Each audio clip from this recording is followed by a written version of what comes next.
سے پہلی صفت الذین هم فی صلاتهم خاشعون، ایمان والے لوگ نماز ٹرخاتے نہیں ہیں بلکہ خشوع اور خضوع سے پڑھتے ہیں. آج سے عزم کرو نماز کو ٹرخانا نہیں ہے، نماز دھیان لگا کے پڑھنی ہے. خوب سمجھ لو، نماز میں دھیان لگانے کی کوشش کرنا تو ضروری ہے، دھیان کا لگنا فرض نہیں ہے. کیونکہ وہمی لوگ پھر ٹینشن میں آتے ہیں، ابے دماغ ہی نہیں لگ رہا، دماغ ادھر ادھر گھوم رہا ہے، یار یہ کیا. ابے چھوڑو، تمہارے ذمے جو اللہ نے کام لگایا تم وہ کرو، لگانے کی کوشش کرو، لگ جائے ٹھیک ہے، نہیں لگے تو اللہ کیا کرے گا؟ قبول کر لے گا. زیادہ ٹینشن نہیں لو. سمجھتے ہو کہ نہیں سمجھتے؟ تو اپنا کام ہے غلاموں کی طرح، جو کام لگایا نا وہ کرو کام. ایک صاحب مجھے کہنے لگے میرا مزہ ہی نہیں آ رہا نماز میں، مزہ ہی نہیں آ رہا. میں نے کہا اچھا تم مجھے بتاؤ، تمہارا باس تمہیں کوئی کام کہتا ہے کہ یہ چیک جا کے نا بینک سے کیش کرا کے لے آ، آپ کہتے ہو یار مزہ ہی نہیں آ رہا. بھائی ویڈیو نہیں بنائے، لکھا ہوا ہے نا. آپ کہتے ہو یار مزہ ہی نہیں آ رہا. میں گیا، وہ فیلنگ ہی نہیں ہو رہی کہ باس کی خدمت کر رہا ہوں، وہ ثواب مل رہا ہے یا پیسے ملیں گے تنخواہ، وہ فیلنگز ہی پیدا نہیں ہو رہی. اب آپ گئے اور چیک کے بغیر واپس آ گئے. سر وہ اصل میں ایکچولی جو موٹیویشن چاہیے نا جو کام کرنے کے لیے، وہ موٹیویشن نہیں مل رہی. وہ ایک تھپڑ لگائے گا کھینچ کے آپ کو، بولے گا تیرے کو جو کام دیا تھا وہ تو نے کیا کہ نہیں کیا، فیلنگ ویلنگ گئی تیل لینے. تو اسی طرح اللہ نے جو ہمارے ذمے کام لگایا ہے نا، وہ کام لگایا نماز پڑھو اور دل لگانے کی کوشش کرو. بس لگے نہ لگے یہ ہمارا مسئلہ نہیں ہے. کیونکہ لوگ چھوڑ دیتے ہیں، یار نماز میں کیا فائدہ، دل ہی نہیں لگ رہا، دماغ ادھر ادھر بٹتا ہے، تو یار ایسی نماز کا کیا فائدہ. ابے تیرے ذمے خدا نے نماز لگائی ہے، تجھے پڑھنا پڑے گی، اور نماز پڑھ، سلام پھیر، پتلی گلی سے نکل. تو فرض پورا کرنا ہے ہم نے ہر صورت میں. ان چکروں میں نہ پڑا کرو کہ دل لگ رہا ہے کہ نہیں لگ رہا. سمجھتے ہو؟ تو اللہ نے فرمایا جو خشوع پیدا کرتے ہیں وہ لوگ جو ہم عن اللغو معرضون. دوسری صفت ایمان والوں کی لغویات سے بچتے ہیں، فضول کاموں سے بولو بچتے ہیں. فضول کام اسے کہتے ہیں جس کا نہ دنیا میں کوئی فائدہ ہو اور نہ آخرت میں کوئی فائدہ. پب جی کھیل رہے ہیں آپ، نہ دنیا میں فائدہ نہ آخرت میں فائدہ. فٹ بال کھیل رہے ہیں، فائدہ ہے، آپ کی صحت کیا ہوگی؟ اچھی ہوگی. اسٹیمنا فٹ بال سے ایسا بنتا ہے کہ آدمی خود فٹ بال بن جاتا ہے تھوڑے دنوں میں. ادھر جا رہا ہے ادھر جا رہا ہے ادھر جا رہا ہے، ایسے ہو جاتا ہے. بشرطے کے کپڑے پورے پہنے ہوئے ہوں، 2-3 اسٹیکر نہ چپکائے ہوئے ہوں باڈی پہ، ٹھیک ہے نا، پراپر ڈریس میں.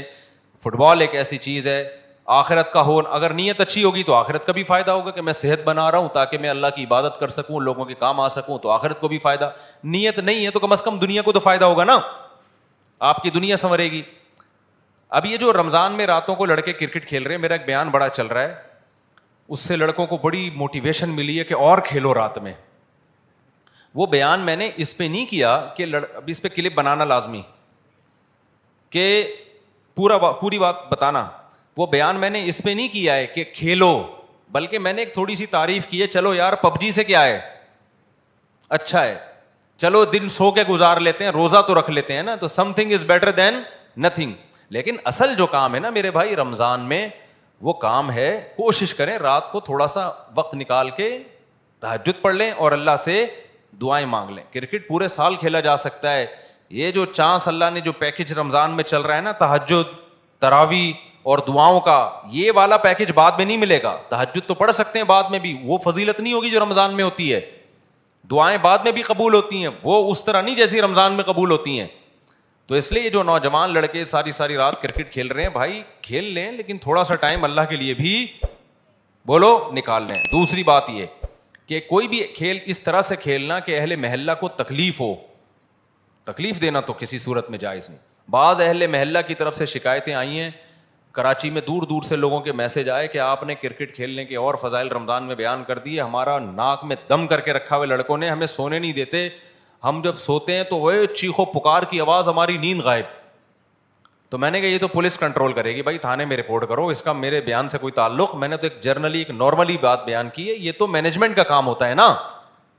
دیکھو امریکہ میں، لندن میں، پورے یورپ میں آپ نے تیز آواز سے گانے لگا دیے نا تو پڑوسی نہیں آپ کو آپ کہے گا کہ بند کرو، پڑوسی پولیس کو فون کرے گا، پولیس آئے گی بولے گی بھائی اس کو کیا کر لے، آہستہ کر آواز، اپنے گھر کے اندر سن، محلوں کو کیوں سنا رہے. تو ہمارے یہاں مینجمنٹ ہی نہیں ہے. جب مینجمنٹ ہی نہیں ہے تو پھر جو کرے تو پھر مجھے کہہ رہے ہیں کہ میں بند کراؤں.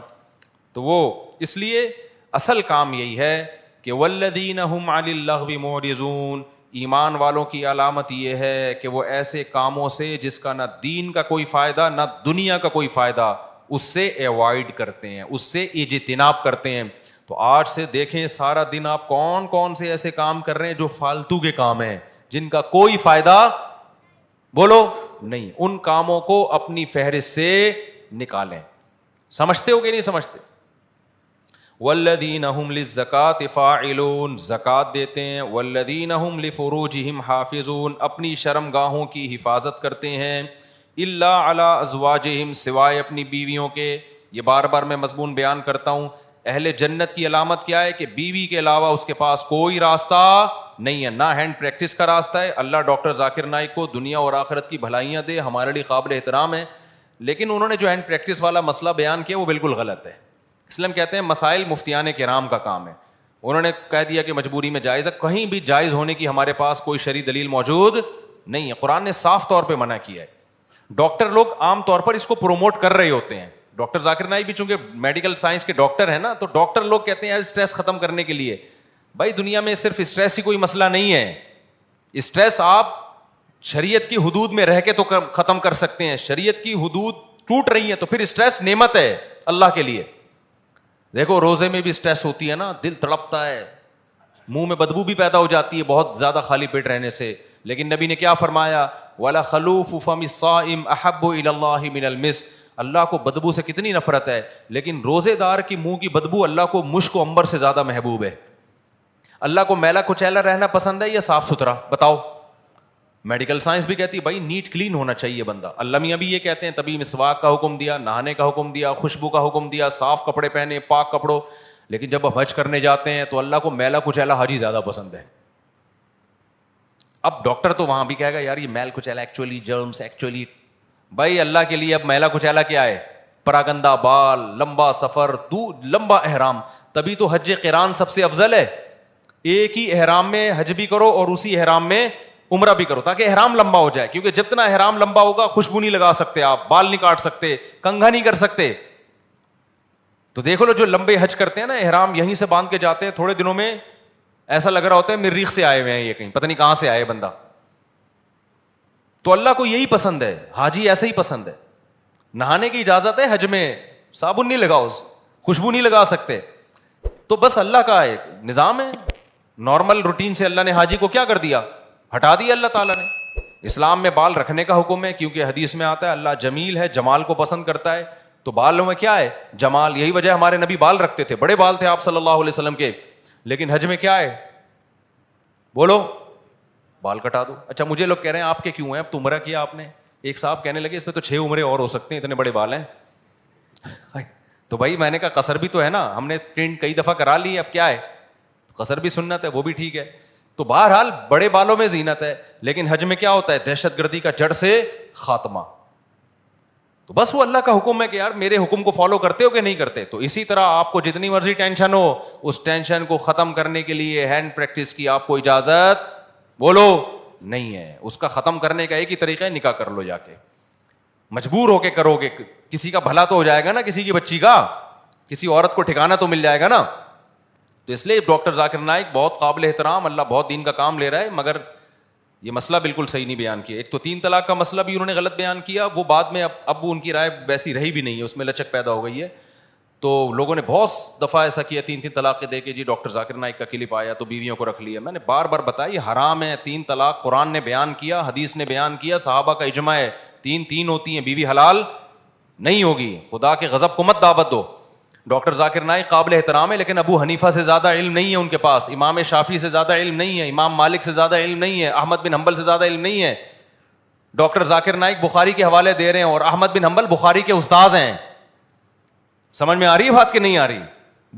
امام بخاری کے استاذ ہیں احمد بن حنبل, امام شافعی احمد بن حنبل کے استاذ ہیں, امام محمد امام شافعی کے استاذ ہیں, امام ابو حنیفہ امام محمد کے استاذ ہیں, اور امام مالک بقیہ 3 اماموں کے استاذ ہیں. اور یہ تابعین تبع تابعین کے دور کے لوگ ہیں. پوری امت نے ان پہ اعتماد کیا ہے, اور اس وقت اعتماد کیا ہے جب یہ 2 نمبریاں نہیں تھیں, اس طرح کے منجن نہیں بک رہے تھے مارکیٹ میں.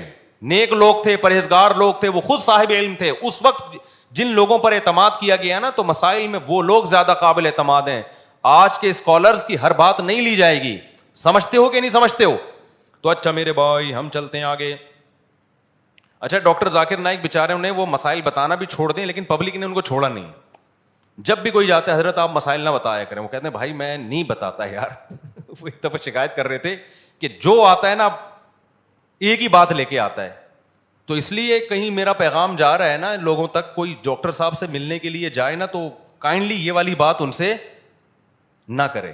جائے تمیز سے ملاقات کرے, سلام دعا کرے, اور ان کے ادارے کے لیے کوئی تعاون کرنا ہے تو تعاون کرے, اور پتلی گلی سے آ جائے. جو جا رہا ہے کہ حضرت آپ نے وہ مسئلہ بیان کیا تو وہ مسئلہ بیان کیا, وہ کہہ رہے بھائی مجھے چھوڑ دو یار میرے حال پہ, چلو آگے میرے بھائی. جو کام وہ کر رہے ہیں اس میں ان کے ساتھ تعاون بھرپور طریقے سے کرنا چاہیے. جس غیر مسلموں کو دعوت دینا, کتنے لوگوں کو مسلمان کر لیا, اور کتنا قطر کی گورنمنٹ نے بھی بلایا نا. لوگ پہلے کہتے تھے کہ اسلام تلوار سے پھیلا ہے, اب لوگ کہیں گے اسلام فٹ بال سے پھیلا ہے. پہلے مشہور تھا کہ اسلام کس سے پھیلا ہے؟ تلوار سے. علماء نے بتایا نہیں جی اخلاق سے پھیلا ہے. اب نہ اخلاق سے پھیلا ہے نہ تلوار سے پھیلا ہے. اسلام کس سے پھیلا ہے؟ فٹ بال سے. قطر میں فٹ بال کا ٹورنامنٹ ہوا نا, پتہ نہیں کتنے لوگ مسلمان ہو گئے ڈاکٹر ذاکر نائک کے ہاتھ پہ. تو اس چیز میں ان کے ساتھ بھرپور تعاون کرنا چاہیے, اور ہر وقت جا کے طنز کرنا, طعنے کرنا, یہ چیز بالکل بھی مناسب نہیں. چلو میرے بھائی ہم آگے چلتے ہیں. تو اللہ میاں نے یہاں پر بتایا کہ اپنی شرمگاہوں کی حفاظت کرتے ہیں, یعنی اپنی خواہش پوری نہیں کرتے سوائے اپنی بیویاں اور باندیوں سے. باندیوں کا سیٹ اپ آج کل کیا ہو گیا ہے؟ ختم. بین الاقوامی معاہدہ ہے, اب کوئی کسی کو باندی نہیں بنا سکتا.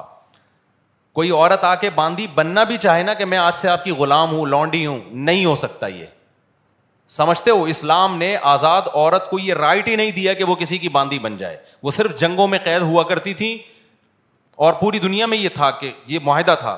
اب وہ پوری دنیا میں معاہدہ ہو گیا ہے کہ اب جنگوں میں جو قید ہوگی وہ باندی نہیں بنے گی. تو اسلام نے معاہدے کی پابندی کا حکم دیا ہے. سمجھتے ہو, کیونکہ اسلام میں کوئی لازمی حکم نہیں تھا باندی بناؤ. تو اس لیے اب آپ کے پاس ایک ہی آپشن رہ گیا ہے. وہ آپشن کیا رہ گیا ہے؟ بیوی. تو 4 شادیوں کی اتفاق سے اللہ نے اجازت دی ہوئی ہے. وہ مجھے نہیں برا بلا کہا کرو, وہ اللہ نے دی ہوئی ہے عدل کی شرط کے ساتھ, حقوق کی برابری کے ساتھ. تو وہ آپ اگر کرنا چاہیں تو میری طرف سے مجھے کوئی شکایت آپ سے بالکل بھی نہیں ہوگی. مجھے, میں کون ہوتا ہوں؟ اللہ کو نہیں ہوگی. جب اللہ کو نہیں ہوگی تو سوسائٹی گئی تیل لیں, سوسائٹی کی ایسی کی تیسی. اچھا میرے بھائی ایسی کی تیسی کا وہ بنا لینا. آگے اللہ تعالیٰ فرماتے ہیں والذین هم لاماناتہم وعہدہم راعون. یہ بہت اہم آیت ہے یار, یہ بہت اہم آیت ہے. کاش یہ چیز مسلمانوں میں آ جائے. امانتوں اور معاہدوں کی پابندی, ایگریمنٹ کی بولو پابندی. امانت کا مطلب کوئی بھی عہدہ آپ کو دیا گیا ہے, آپ پہ اعتماد کر کے آپ اس کو ذمہ داری سے پورا کریں. آپ نے جب کسی سے کوئی ایگریمنٹ کر لیا, اسٹیٹ ایجنٹ کتنے 2 نمبر ہوتے ہیں سوائے ان کے جو میرا بیان سن رہے. کل میرے پاس کیس آیا, جمعے کو, چند دن پہلے جمعے کو کیس آیا, کتنے ایڈوانس میں دے دیا, سودا بک ہو گیا.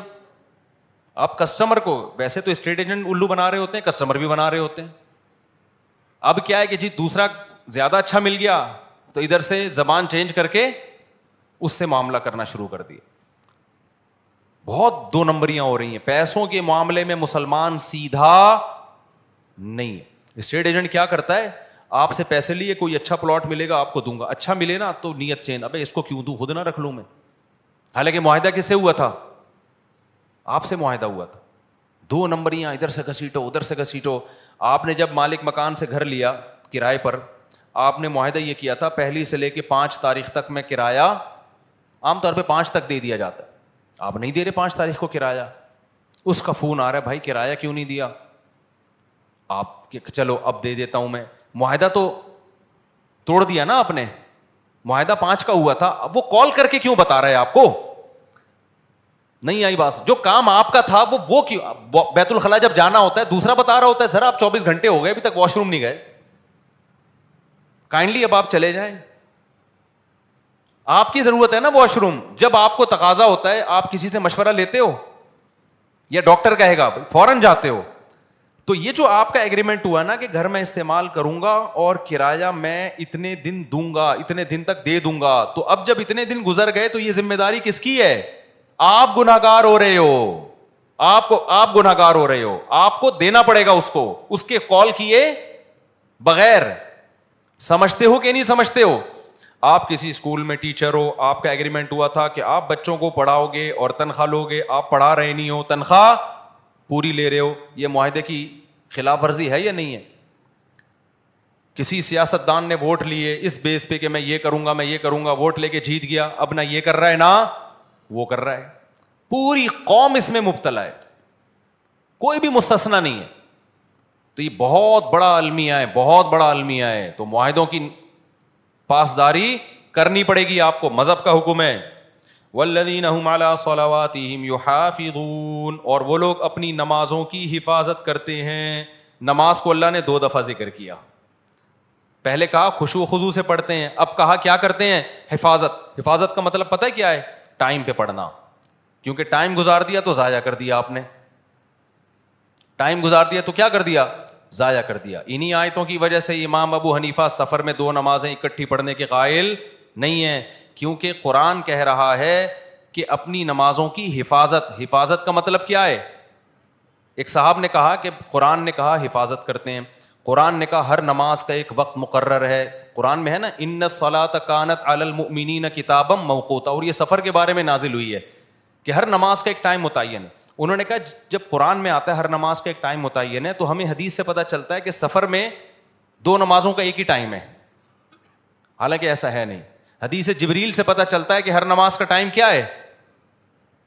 ہر نماز کا ایک متعین ٹائم ہے. حدیث جبریل سے پتہ چلتا ہے ظہر یہاں تک, عصر یہاں تک, عصر سے مغرب کا ٹائم, پھر مغرب سے عشاء. حدیث جبریل مشہور حدیث ہے, اس سے پتہ چلتا ہے. اور جو سفر میں آتا ہے نا حدیث میں 2 نمازیں اکٹھی پڑھی ہیں, اکثر لوگ ہم پہ طنز کرتے ہیں کہ جب نبی نے فرمایا 2 نمازیں اکٹھی پڑھی ہیں تو آپ کیوں نہیں پڑھتے؟ بھائی بخاری مسلم کی حدیث ہے کہ نبی نے بغیر سفر کے بھی 2 نمازیں اکٹھی پڑھی ہیں, تو جو اس کا مطلب ہے وہ اس کا بھی وہی مطلب ہے, ان حدیثوں کا بھی. اور اس کا مطلب کیا ہے؟ علامہ شوکانی جو ہے غیر مقلد عالم تھے, انہوں نے لکھا ہے کہ اس کا مطلب ہے 2 نمازیں اکٹھی ایسے پڑھی ہے کہ ہر نماز اپنے وقت پہ پڑھی ہے. ایک کو مؤخر کیا ظہر کو, اور جب ظہر کا وقت ختم ہوا تو فوراً عصر پڑھ لی, یعنی عصر اپنے وقت پہ پڑھی, ظہر اپنے وقت پہ پڑھی.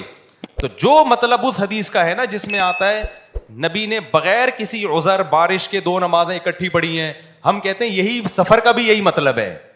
اس سے تمام قرآن اور تمام احادیث میں کیا ہو جاتا ہے؟ تطبیق ہو جاتی ہے آرام سے, سوائے حج کے. حج تو خلاف قیاس ہے. تو یہ جو آج کل اتنا زیادہ رواج ہو گیا ہے نبی کے, بھائی جاؤ, جب بھی لوگ جاتے ہیں سفر میں, بعض تو گھر میں ہی پڑھ لیتے ہیں اکٹھی, تو کوئی کسی فقہ کو فالو کر رہا ہے, ہمیں اس پہ اعتراض نہیں ہے. لیکن آپ یہ کہنا کہ ہمیں قرآن و حدیث کا پتہ ہے اور احناف کو قرآن و حدیث کا نہیں پتہ, یہ آپ کبھی بیٹھو تو ہم بتائیں کہ اللہ کا شکر ہے ہمیں جتنا پتہ ہے شاید آپ سے زیادہ ہی پتہ ہو, آپ سے کم پتہ نہیں ہے. تو یہ آخری بات, یہ چونکہ موضوع چل گیا ہے تو بس 1 منٹ میں اس بحث کو سمیٹتا ہوں. دیکھو قرآن مجید متواتر ہے, اس کا ایک ایک لفظ من جانب اللہ ہے, اس میں ایک حرف میں بھی تحریف نہیں ہوئی ہے. قرآن جگہ جگہ کہتا ہے ایمان والے اپنی نمازوں کی حفاظت کرتے ہیں, جگہ جگہ کہتا ہے, بار بار کہتا ہے. اور حدیث جبریل سے پتہ چلتا ہے کہ ہر نماز کا ایک ٹائم متعین ہے, اس میں سفر اور حضر میں نبی نے کوئی فرق نہیں بیان کیا. تو ہم یہ کہتے ہیں کہ جو متواتر ہے نا اس کے خلاف جب کوئی اتنی مضبوط دلیل ہوگی جو اسی جیسی ہوگی تو پھر تو مانی جائے گی, نہیں ہوگی تو اس میں تعویل کی جائے گی. تو قرآن کے مقابلے میں جو احادیث ہیں جن میں آتا ہے کہ 2 نمازیں اکٹھی پڑھی جائیں, ان کے بارے میں خوب سمجھ لو, یا تو وہ واضح نہیں ہے کہ اکٹھی کا مطلب کیا ہے, قضا کر کے پڑھی ہے یا قضا کیے بغیر پڑھی ہے, وہ واضح نہیں ہے. بلکہ صحیح حدیث سے پتہ چلتا ہے کہ اس طرح پڑھی ہے کہ ظہر کو عصر کے قریب اور عصر کو مقدم, یہ صحیح حدیث سے ہی پتہ چلتا ہے. میں انشاءاللہ اس پہ پورے حوالوں کے ساتھ ایک کلپ ریکارڈ کرواؤں گا, ابھی تو میں اس بیان کے لیے بیٹھا نہیں ہوں یہاں پہ. تو وہ احادیث جن میں آتا ہے 2 نمازیں اکٹھی پڑھی ہیں وہ واضح نہیں ہے, اور جو واضح ہیں وہ صحیح نہیں ہے, ان کی سند پہ کلام ہے. بات آ رہی ہے سمجھ میں؟ کوئی ایک ایسی حدیث نہیں ہے جس میں آتا ہو کہ نبی نے ظہر کو باقاعدہ قضا کر کے عصر کے وقت میں پڑھا ہے. اتنی واضح حدیث ہو اور بے غبار سند بھی ہو اس کی, ایسی کوئی حدیث نہیں ہے. اگر حدیث بے واضح ہے تو سند بے غبار نہیں ہے, اور اگر سند صحیح ہے تو حدیث کا مفہوم واضح نہیں ہے. اور ویسے بھی کامن سینس کی بات ہے کہ اللہ تعالیٰ نے جو سفر میں 4 کی 2 کی ہیں, وہ 2 اسی لیے تو کی ہیں کہ ٹائم پہ ہو جائیں. آپ کے پاس یہ عذر نہ ہو کہ جی مجھے ٹائم نہیں ملا, وہ ٹائم بچانے کے لیے ہی تو ہیں. جب آپ کو کوئی سہولت دی جاتی ہے اس لیے دی جاتی ہے نا کہ کام ہو جائے, اس لیے تھوڑی دی جاتی ہے کہ اس کو ڈیلے کر دیں آپ. تو اس میں میرا مقصد دوسرے لوگوں پہ طنز کرنا نہیں ہے, لیکن میرا مقصد یہ کہ آپ جس فقہ کو فالو کر رہے ہیں نا قرآن و سنت کی روشنی میں, اس میں 2 نمازیں اکٹھی پڑھنے کے جو احناف کے ہاں مطلب ہے کہ جمع بین الصلاتین کا مطلب کیا ہے, وہ مطلب قرآن و حدیث سے بہت زیادہ مزین ہے, بہت مدلل ہے وہ مطلب. اور ویسے بھی جو سفر میں بھی آپ نے جمع سوری کی ہے, جس کو جمع سوری کہتے ہیں کہ ظہر اور عصر کے قریب قریب پڑھا ہے, یہ بھی بہت کم کیا ہے. جبکہ ہم اہل حدیث حضرات کو دیکھتے ہیں ہر سفر میں یہ کر رہے ہوتے ہیں, وہ یعنی خود حدیث پر بھی اس طرح عمل نہیں کر رہے ہوتے جو ان کی اپنی رائے ہے. آپ دیکھ لو تو لوگوں نے عام شروع کر دیا ہے, جب بھی جائیں گے ظہر. اب تو یہاں تک شروع ہو گیا ہے کہ سفر ابھی شروع ہونے والا تھا, ابھی شروع نہیں ہوا ہے, گھر میں ہی ظہر اکٹھی پڑی اور نکل گئے, اور حوالہ دیتے ہیں حضرت مولانا فلاں کرتے ہیں, حضرت مولانا فلاں کرتے ہیں. بھائی جتنا بھی بڑا مولانا ہو ابو حنیفہ کی خاک کے برابر بھی نہیں ہے, ان کی کوئی حیثیت نہیں ہے ان واعظین کی اور آج کی مولویوں کی. تو ہم ابو حنیفہ کی بات کو قرآن و حدیث پہ ہرگز ترجیح نہیں دے رہے, ہم ابو حنیفہ کی فہم کو آج کے اسکالرز کی فہم پہ ترجیح دے رہے ہیں. سمجھتے ہو کہ نہیں سمجھتے ہو؟ چلو آگے. تو اس لیے یہاں بھی قرآن کہہ رہے اپنی نمازوں کی حفاظت. یہی وجہ دیکھو فجر اور ظہر کو نہیں جمع کیا گیا, کیوں؟ دونوں کا ٹائم آپس میں ملتا نہیں ہے, دونوں کا ٹائم نہیں مل رہا آپس میں. آگے چلتے ہیں ہم. اولئک ھم الوارثون, جو اپنی نمازوں کی حفاظت کرتے ہیں, اللہ فرماتے ہیں یہی لوگ وارث ہیں. کس چیز کے وارث ہیں؟ کیا ملے گا, کیا انعام ملے گا؟ بھائی اللہ کتنے پیسے دے گا ان لوگوں کو جو معاہدوں کی پابندی کرتے ہیں, ان لوگوں کو جو فضولیات سے بچتے ہیں, ان لوگوں کو جو اپنی شرمگاہوں کی حفاظت کرتے ہیں, ان لوگوں کو جو اپنی امانتوں اور معاہدوں کی پابندی کرتے ہیں. تو اللہ کی طرف سے ان کو کیا ملے گا؟ سوال پیدا ہوتا ہے کہ نہیں ہوتا؟ اللہ فرماتے ہیں میں بتاتا ہوں کیا ملے گا. الذین یرثون الفردوس, یہ وہ لوگ ہیں جو جنت الفردوس کے وارث بنیں گے. کہاں جائیں گے؟ ایسے باغات میں جن کے نیچے نہریں بہتی ہیں. کتنا قرآن میں اللہ نے جنت کا نقشہ بیان کیا ہے, کتنا زیادہ بیان کیا ہے. ہم سمجھتے ہیں کہ یہ اللہ کے معاذ اللہ سیاسی وعدے ہیں. ومن اصدق من اللہ قیلا, اللہ کہتے ہیں اللہ سے زیادہ سچی بات کوئی نہیں کر سکتا. تو میرے بھائی دکھا دے نا اللہ, تو سارے نیک پرہیزگار بن جائیں. اللہ نے کیا کیا ہے؟ چھپا دیا, تو چھپا ہوا ہے, اس لیے ہم جیسے لوگ مارکیٹ میں گھوم رہے ہیں. آگے اللہ فرماتے ہیں, اس میں پھر اور بہت سارے حکام ہیں, وقت بہت کم ہے. آگے میں نے سورہ نور بھی تھوڑی سی بیان کرنی ہے. سورہ نور میں اللہ نے بہت سارے حکام دیے, 5 منٹ میں جلدی جلدی. پہلا حکم اللہ نے یہ دیا, الزانیۃ والزانی فاجلدوا کل واحدۃ منہما مئۃ جلدہ, کل واحد منہما مئۃ جلدہ. جو زنا کرنے والا مرد اور زنا کرنے والی عورت, حکومت کو خطاب ہے کہ ان کو چوک میں لے کر آؤ اور دونوں کی پشتوں پہ 100 کوڑے مارو. اے اللہ چھپڑ میں بند کمرے میں نا ولیشہد عذابہما طائفۃ من المؤمنین, پوری ایک مسلمانوں کی پبلک دیکھ رہی ہو ان کم بختوں کو. آج لڑکا فخر سے بتا رہا ہوتا ہے یہ میری گرل فرینڈ ہے, اور آج کے دور میں گرل فرینڈ کا مطلب کیا ہے؟ یہ بھی بدکار, منہ کالا کرنے والی, اور میں بھی اس کے ساتھ منہ کالا کرنے والا بدکار. اتنا گندا غلیظ جرم, اور دوستوں کو فخر سے بتا رہا ہوتا ہے کہ میری گرل فرینڈ ہے یہ. جب بھی کوئی آپ کے سامنے دیکھو, نہی عن المنکر اپنی استطاعت کے بقدر فرض ہے. میں یہ نہیں کہہ رہا جو زنا کر رہے ہیں آپ کوڑے مارنا شروع کر دو, اس کی آپ کو اتھارٹی نہیں ہے, لیکن اتنا آپ کا فرض بنتا ہے جب کوئی دوست بتایا کرے نا میری گرل فرینڈ ہے, بول کام تو بھنگیوں اور چماروں والے کر رہا ہے, شکل سے شریف لگتا ہے, کام کیا کر رہا ہے؟ بھنگیوں چمارے والے, اور تھوڑے دن میں تیری شکل بھی بھنگیوں اور چماروں جیسی ہونے والی ہے. سمجھتے ہو کہ نہیں سمجھتے؟ بہت گندا غلیظ عمل ہے. قرآن کیا کہہ رہے ہیں؟ ان دونوں کو کھڑا کر کے کیا کرو؟ بغیرتوں کو 100 کوڑے مارو چوک پہ. یہ غیر مسلموں کا کام ہے بھائی, مسلمانوں کے نہیں ہے. یہ بولو یار تیری بھابھی کا فون آیا ہے, میری وائف کا فون آیا ہے, مجھے اپنی بیوی سے, جب کوئی مجھے بتاتا ہے نا مجھے اپنی بیوی سے محبت ہے, اللہ کی قسم خوشی ہوتی ہے. ایک خاندانی آدمی ہے, دعوت پہ جاتا ہے اپنی بیوی کو لے کے, خدا کی قسم خوشی ہوتی ہے. بندہ کیا ہے؟ خاندانی ہے, عزت دار آدمی یہی کرتا ہے نا. تو یہ گرل فرینڈ بوائے فرینڈ بھنگی اور چماروں کے کام ہیں. اللہ کو اتنا غضب ہے. اور یہ تو اللہ نے غیر شادی شدہ کے بارے میں کہا. شادی شدہ کے بارے میں حدیث متواتر ہے کہ ان کو تو زمین میں گاڑ کے کیا کیا ہے نبی نے, پتھر مارے. حالانکہ نبی سے زیادہ رحم دل کوئی بھی نہیں ہے. اتنا غضب, اللہ کا حکم. نبی بھی رحم دل ہیں, نبی تو نہیں چاہتے تھے اس طرح کریں, لیکن حکم کس کا ہے بھئی اللہ کا. اب میرے پاس آپشن نہیں ہے. زمین میں گاڑ کے پتھر مارے گئے, پتھروں سے زندہ. ایسا نہیں ہوتا کہ زانی مرد اور زانی عورت کو بے ہوشی کا انجیکشن لگا کے رجم کیا جائے گا. نا نا نا نا, جو شادی شدہ یہ زنا کر رہا ہے اس کو تو اس طرح سے مارنے کا حکم ہے. اتنا غلیظ, اتنا پلید عمل ہے یہ اسلام کی نظر میں.